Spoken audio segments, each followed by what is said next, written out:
গতকাল আমাদের তালিম ছিল এলেম সম্পর্কিত। এলেম যখন মানুষের বাহিরে বাহিরে থাকে সেটা তার জন্য বিষাক্ত সাপের রূপে রূপান্তরিত হয়। সেই এলেমই যখন মানুষের দিলে প্রবেশ করে অন্তরে থাকে সেটা তার উত্তম বন্ধু হিসাবে থাকে। এলেম কা আসলি মাকাম, তাহলে এলেম থাকার প্রকৃত স্থান কোনটা? उससे मालूम हुआ कि इल्म का असली मकाम कल्ब है। इल्मेर असल ठिकाना अंतर। यही वजह है कि हक ताला शानहू ने कुरान में उलमा यहूद को बोझ लदे हुए गधों से तशबीह दी है।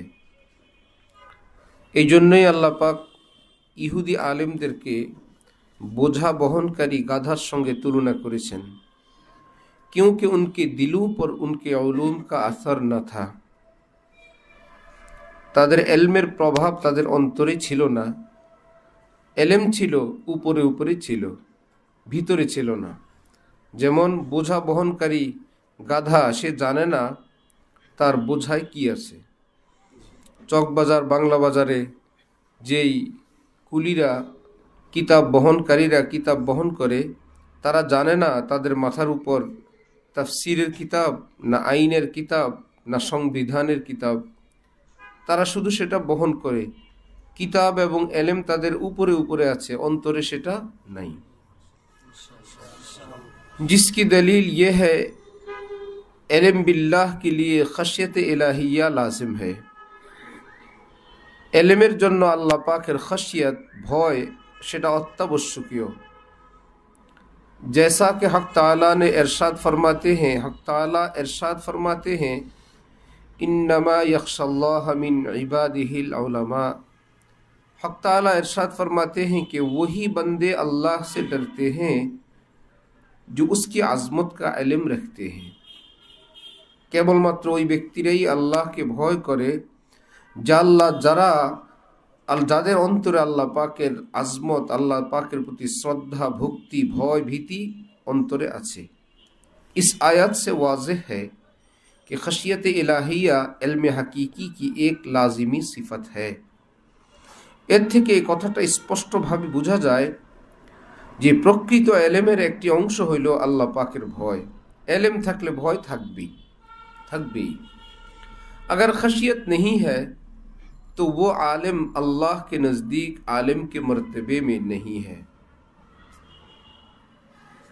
যদি আল্লাহ পাকের ভয় ভীতি না থাকে তাহলে দেশীয় পরিভাষায় এই ব্যক্তিকে আলেম বলা হলেও আল্লাহর নিকট, রসুলের নিকট, তাদের ভাষায় এই ব্যক্তি আলেমে দ্বীন না।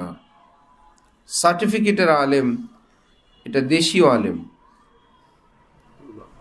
একটা পর্যায় পর্যন্ত পড়াশোনা করলে, সরকারি মাদ্রাসায় ফাজিল পর্যন্ত পড়লে বলে মৌলবী, কামেল পর্যন্ত পড়লে বলে আলেম। ঠিক কামেল দর্স, কামেল অর্থ তো হইল যে বড় কামেল মানুষ, পরে জানা গেল এটা অর্থ না, এটা কামেল একটা ক্লাসের নাম। দাওরা পর্যন্ত পড়লে আলেম বলে, তার মানে তিনি দাওরা পড়ুয়া একজন মানুষ, কামেল পড়ুয়া একজন মানুষ। এর অর্থ এটা নয় আল্লাহ রসুল কোরআনে পাকে হাদিসে পাকে যে আলেম বললেন তিনি সে আলেম।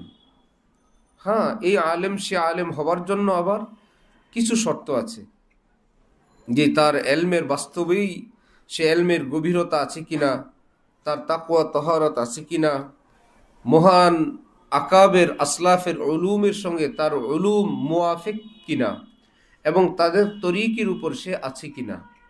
এসব যদি থাকে, যে মহান আকাবের আসলাফের তরিকে আছে এবং তার এলেম তাদের মুয়াফিক এবং সে অত্যন্ত গভীর এলমের অধিকারী, পাশাপাশি ফারায়েজ ওয়াজিবাত সুনানে মুআক্কাদাত থেকে এর উপর আমল করে, আর পাশাপাশি সে গুনাহ থেকেও বিরত থাকে।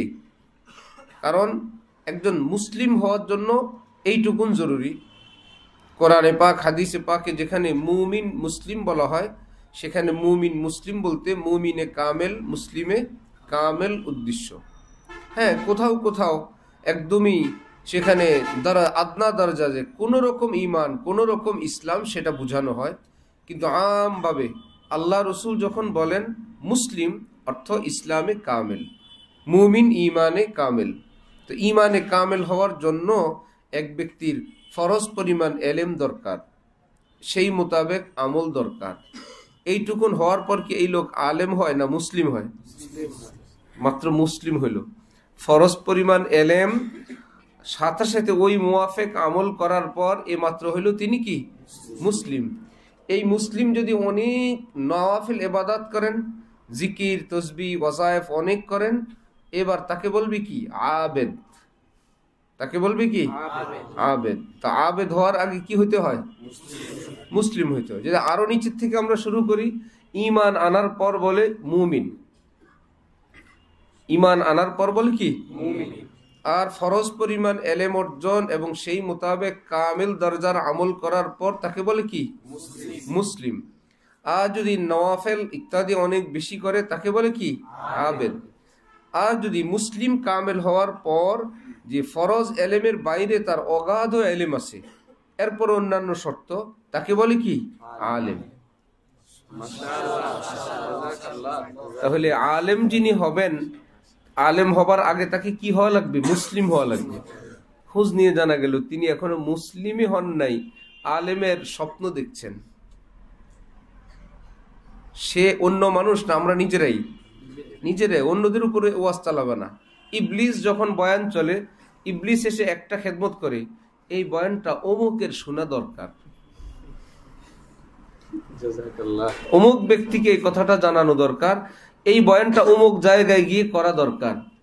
খুব সুন্দর করে এটাকে ডাইভার্ট করে, তার মানে তোমার দরকার নেই, তুমি মনে রাখো এই কথাটা অমুক জায়গায় গিয়ে বলবা। ইবলিস এত বড় ইবলিস। এই কথাগুলো কি মানুষের জন্য না আমাদের জন্য? আমাদের জন্য। আলেম হওয়ার আগে আমাদের কি হইতে হবে? মুসলিম। মুসলিম কাকে বলে? ফরজ পরিমাণ এলেম জানার পরে সেই মোতাবেক তার জিন্দিগি যদি থাকে, কোরআন হাদিসের ভাষায় তাকে কি বলে? মুসলিম বলে। এরপরে হলো আলেম।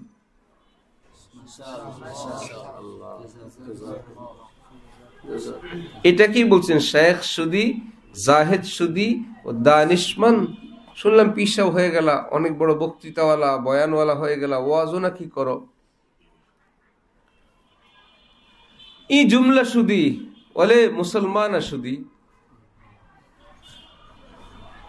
এক জায়গায় ইনসান আসুদি, এক জায়গায় মুসলমান। শায়েখ হইলা, পীর হইলা, বুজুর্গ হইলা, বক্তা হইলা, ওস্তাদ হইলা, পণ্ডিত হইলা, সবই হইলা ই জুমলা সুদি।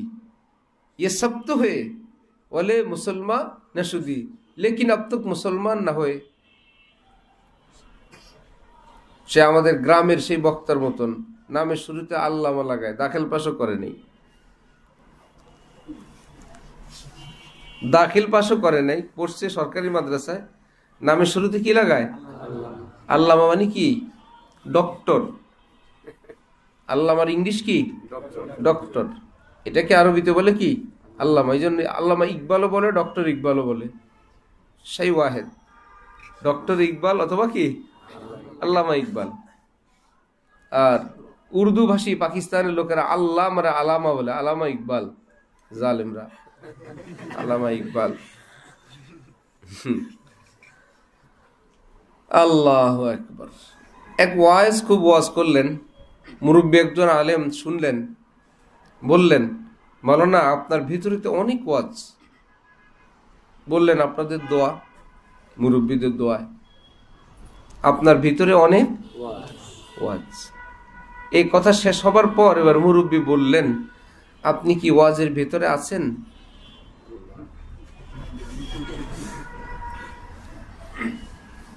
কারো ভিতরে ওয়াজ থাকা এটা খুব সহজ,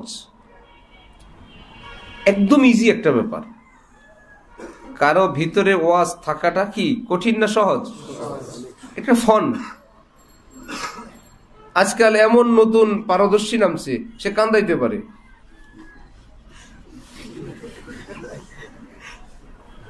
এমন কোনো স্পর্শকাতর কথা বলবে আর নিজে এমন একটা অভিনয় অ্যাক্টিং করবে, এটা দেখে অনেকে কান্না করে দেয়। সে এটা শিখছে। বয়ান তো কথাই নেই, বকতে বকতে না বকতে না বকতে তক্তা, তো বকতে বকতে বক্তা হয়ে গেছে। তার মানে বয়ান পারাটা, ভিতরে ওয়াজ থাকাটা, এটা কঠিন না সহজ? এটাইকেই মনে করে কামাল। অনেক বয়ান পারে, অনেক কথা পারে, একদম সহজ সাবজেক্ট, কিন্তু নিজে বয়ানের ভিতর থাকাটা হইল কি কঠিন। সাহাবাই কেরাম সবাই বয়ানের ভিতর ছিলেন। সবাই কিসের ভিতরে ছিলেন? আমাদের ভিতরে বয়ান, ওনারা নিজেরা ছিলেন বয়ানের ভিতরে, আর বয়ান হইল আমাদের এইটুকুন বেশ কম। ওনাদের এলেম ছিল অন্তরে, আমাদের এলেম জবানে বা বাহিরে বাহিরে। দেখেন না কত বড় আলেম, কেমন বলে এলেম কদ্দুর, পাগড়ি যদ্দুর। এক আগের যুগে এটা ছিল, পিছনের পাগড়ির শিমলা, যেটা পাগড়ির পিছনের অংশ, বড় আলেম হলে বেশি লম্বা হবে, আরো বড় হলে আরো বড় হবে। এলেম কদ্দুর, পাগড়ি যদ্দুর। দেখো না কত বড় আলেম, আর পাগড়ি পেঁচাইতে পেঁচাইতে পেঁচাইতে 6 হাত 11 হাত 7 হাত যা আছে পেঁচাইতে বিশাল, মানে বড় আলেম। জুব্বা বড়, জামা বড়, টুপি বড়, দরবার বড়, আলিশান, এগুলো সব এলেম ভিতরে থাকার লক্ষণ না বাইরে? কিছু নলেজ আছে, এই জন্য এলেমের কিছু ডিজাইন ধরছে। জবানে বয়ান থাকা আর বয়ান পারা, এগুলো সব কিসের আইটেম? বাইরে। মনে করেন না যে না বয়ান তো ভিতর থেকে আসে, এটা আরেক ব্যাপার। এই ভিতর ভিতর না। আর এখানে তালিম হলো এলেমকে নিজের অন্তরে স্থান দেওয়া, নিজে এলেমের ভিতরে থাকা। আল্লাহ আমাদের সকলকে তৌফিক দান করেন। কাহা পাওগে সদরা বাজগা মে, হযরত ওয়ালা করাচি বলছেন, সদরা বাজগা মান্তিকের কিতাবের নাম। কাহা পাওগে সদরা বাজগা মে, নেহা জো গম হ্যায় দিল কি হাসিয়া মে। দিলের হাসিয়ায় লুকায়িত যে কথা, সদরা বাজগায় সেটা পাবা না। আল্লাহ পাক আমাদেরকে কদর করার, আমল করার তৌফিক দান করেন। আমিন আমিন আমিন। চলো, সুবহানাল্লাহি ওয়া বিহামদিহি, সুবহানাকাল্লাহুম্মা ওয়া বিহামদিক, আশহাদু আল লা ইলাহা ইল্লা আনতা, আস্তাগফিরুকা।